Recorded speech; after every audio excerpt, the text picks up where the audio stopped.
Hi, I'm Jacques Pepin, and today I'm going to give you a little bit of a lesson on how to cut a chicken. So the first thing, I'm removing one of those bones. Remove the wishbone and that triangular bone that you have here. Put your knife on one side, the other one, and put your thumb in the back and bring it forward. Use your knife flat to the point and just run it here to cut the skin. Then you look for that articulation. I lift that up, and if I move my finger, I can know it's right there. So I will put my knife here. Even wiggle it if you have to slide into that articulation. Same thing on the other side. Again, it's here. I go and I will go into the articulation here. Grab this here, put my finger through and start pull out. I pull out until I see the oyster here. Actually, don't really pull out. I kind of turn it this way. Now the front is here. Don't worry about the fillet stay there. You bring that down, you pull it down like if you're taking his pajama out. So you put this down, now the other joint is the joint of the hip. I cut the oyster here. One of the mistakes is that people try to open it this way. Now bring the leg back up so that it crack open. Cut through the sinew, here there is a sinew, and then you pull out.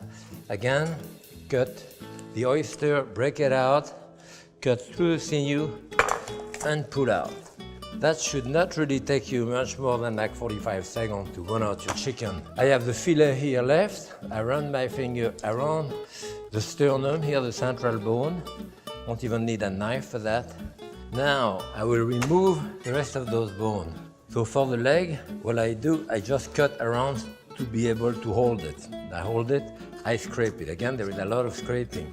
I scrape that chicken up to the articulation. Now I have to cut around that articulation, around the knee if you want. And when I am on the other side here, then I start scraping again. And you can see here I have the leg, I have the thigh bone and the drumstick. And I am here.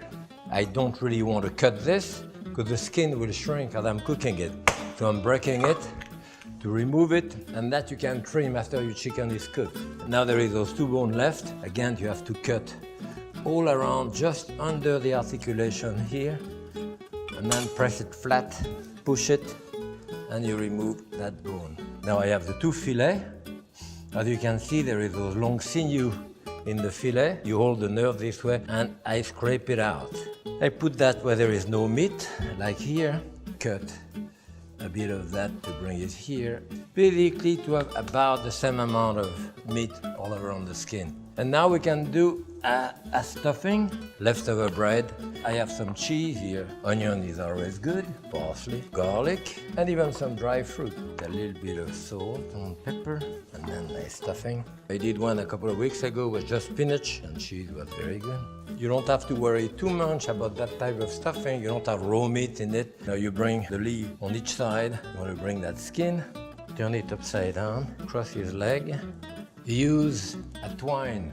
You bring that to the end, you attach it at the end here, then you slide it gently underneath, then pull it again. You can do that as many times as you want. You don't want to do it too tight to let the stuffing expand a little bit. Bring that gently on one side, you bring it around, and then you go back to where we started to attach it.